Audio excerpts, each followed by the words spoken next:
Formula One rule changes can have a profound impact on the competitive order.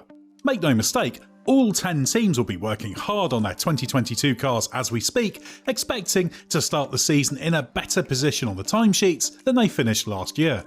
Even those at the front, Mercedes and Red Bull, will hope to build a bigger advantage over each other.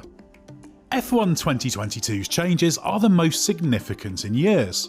You don't have to take our word for that, as no less than Adrian Newey has described this as the biggest single regulation change in 4 decades. So that means there's a big opportunity for the teams who were not in the title fight last year to take a leap forward. But which of last year's midfield pack will be best placed in the coming season? We must wait for the real 2022 cars to hit the track to start to draw any definitive conclusions. But what we can do is evaluate the relative strengths and weaknesses of the likely contenders and their recent trajectories to predict which is best placed to be at the front of the midfield pack, and therefore in a position to emerge as a consistent front-running team. Whether they live up to their potential is, of course, another matter. While we can't entirely rule out one of 2022's strugglers leaping to the front, the chances of Haas, Williams or Alfa Romeo making the jump in one go are minuscule, so we will focus on the 5 teams that comprised the midfield pack last year. Aston Martin's 2021 season was an anomaly. It was the result of a combination of the set of 4 small but significant aerodynamic rule changes that made life more difficult for the low-rate cars, and the fact that, with little to fight for given it quickly slipped into an isolated 7th place last year, the focus was firmly on 2022. In 2022 it should be better, but by how much is difficult to say. This is a team that has grown significantly in recent times, an expansion that is ongoing with a new factory being built on its Silverstone site.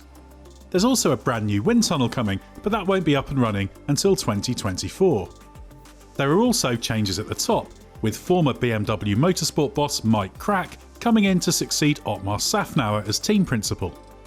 In 2020 and 21, Aston Martin ran and developed a copy of the 2019 championship-winning Mercedes. If it can combine what it learned from that with the technical strength that made it F1's great overachiever in the Force India and Racing Point days, and harness the improved resources, that should mean a significantly improved car. But while it's a team on the up, with a target of emerging as a championship challenging outfit in 3 to 5 years, 2022 is surely too early to expect it to be at the front. A strong midfield season will be the minimum expected, and is perfectly realistic. AlphaTauri was right there with Ferrari and McLaren on pace in 2021 and was at times the 3rd quickest car. The former Toro Rosso team has made good progress recently, climbing from 9th best in 2018 to 6th last year, although in 2021 its impressive performance was too often squandered despite having the speed to be at least 5th in the Constructors' Championship and potentially even in the battle for 3rd and 4th with Ferrari and McLaren. AlphaTauri was fully focused on its 2022 car in the second half of the year in terms of its aerodynamic testing. It also has the benefit of the design and development work being done in a 60% wind tunnel, as it switched last year to sharing Red Bull's facility. Last year's car was originally produced using the 50% scale tunnel in Bicester, so it does have more potential in its facilities. Given recent progress, AlphaTauri can't be discounted, especially as Honda put plenty of effort into the 2022 specification power unit before handing it over to Red Bull powertrains. But given how strong AlphaTauri was last year and the significant resource advantage of its midfield teams, even to hold station in terms of performance would be a great success given the potential of the teams around it. What will be crucial is that, unlike in 2021, the team is able to make the most of the performance it has, rather than underachieving. More on the midfielders expecting big things in 2022 in a moment, but first we would like to thank you for watching. It really does help us to do what we do, and we have lots of videos planned for the upcoming season for you to enjoy. And if you want to make sure you don't miss anything from the race, then the subscribe button is what you need. Based on the original timeline laid out by Renault when it took over the Enstone team ahead of 2016, Alpine should already be a front-running force in F1.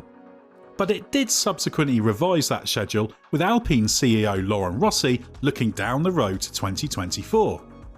As part of his reorganisation of the team to achieve that, there have been changes with Marcin Budkowski and Alan Prost leaving. But despite such aggressive managing of expectations, this doesn't mean 2022 has been written off. Alpine had the 6th fastest car last year and finished 5th in the Constructors' Championship thanks to its well-balanced driver lineup of Fernando Alonso and Esteban Ocon. It even bagged the Enstone team's first victory since 2013, Ocon's fortuitous one in the Hungarian Grand Prix. While there still need to be gains on the chassis side and the team's consistency in running the car, much could depend on the work done on the new power unit. After last year's very conservative approach, it has a new power unit concept and finally adopt the split turbo design pioneered by Mercedes back in 2014. It's impossible to know how big a step Alpine will make with its car, or Renault with the engine, but what's clear is that for this package to live up to its potential, both need to take a big step. The engine performance will be key, given Renault was reckoned to be the weakest of the 4 engine suppliers last year. While Alpine can't be discounted from making a big stride forward, the need for big engine gains and the fact the team itself is still going through changes suggests that 2022 might have come too soon for it. McLaren has the most compelling trajectory of all the midfield teams. Having started the 21st century as one of F1's grandee teams, then slumped in the second decade, it climbed from 9th in the championship in 2017 to being 3rd in 2020 and 4th last year. While that was a step back in terms of position, it was still a close 4th. Given McLaren was closer to the pace in 2021, it's fair to see last year as another step of its ongoing improvements, especially as it ended a win drought stretching back to 2012 with Daniel Ricciardo's victory at Monza. McLaren switched back to Mercedes engines in 2021, so this will be the first car that is designed from scratch around that power unit. Its aerodynamic capabilities have also grown significantly in recent years under technical director James Key, who joined in early 2019, meaning it has closed the knowledge gap to the big teams. McLaren is still a work in progress, but the fact it has been so strong for the past 2 years means it's jostling for a place at the front of the midfield queue. That said, it has to be considered second favourite to join the battle at the front, given the ongoing infrastructure work. Ferrari recovered to 3rd in the Constructors' Championship last year, ending the season with a small but decisive pace advantage over McLaren. Given where it is in its recovery, Ferrari has to be considered the team that has the know-how, the resources and the facilities to rejoin the leading group in 2022. The question is, will a team that has spent the past decade underachieving really do so? Ferrari has been through 3 technical restructures over the past 2 years, most recently last year to meet the challenges of a cost cap era F1. It's built a new driver in loop simulator that it claims represents a generational leap, and improved its ways of working. As a result, team principal Mattia Binotto has promised a car that features what he calls significant innovations. Ferrari also has a big step planned with its power unit. This improved dramatically in 2021 after the slump in performance the previous year, which was the consequence of various technical directives that it collaborated with the FIA in formulating.